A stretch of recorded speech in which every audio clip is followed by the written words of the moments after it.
Interventions in childbirth are sometimes necessary for safety, but the intervention rate in the United States currently is unacceptable.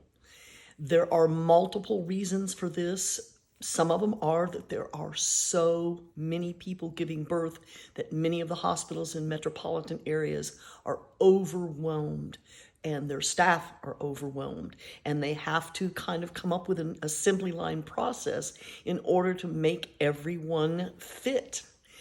This leads to a cascade of interventions that is not ideal. The very first and most prevalent intervention is induction. Many doctors will tell ladies that they need to be induced. You're too big, you're too small, the baby's too big, the baby's too small, not enough amniotic fluid, too much amniotic fluid.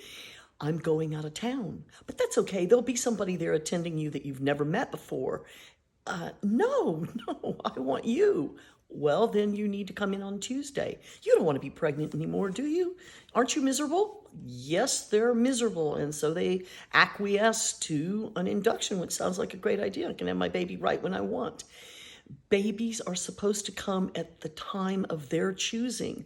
The woman's body and the baby do an intricate dance that is absolutely, I think, imperative for how the process unfolds. They oftentimes are going to lead to an epidural. Inductions lead to epidurals because an induction birth with Pitocin is a different experience from the way a natural birth unfolds. Usually, birth kind of ebbs and flows as it becomes more and more strong. But Pitocin is a kind of a relentless push towards more and more and more. It's very hard to deal with, and most women will capitulate for an epidural.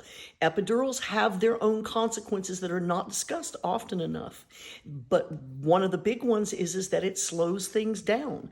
And then they have to do more Pitocin, and occasionally it will lead to distress in the baby or even more problems occurring. The bottom line is that this is one of the greatest causes, I think, of C-section. So we have the epidural, the induction, epidural, C-section epidemic happening. And when you have your baby with midwives in the hospital or at home or in a birth center, you are much less likely to have this cascade of interventions. And more likely to have the experience that you want. I encourage you to look at the Book of Birth for more tips and ideas on how to have less interventions in your birth.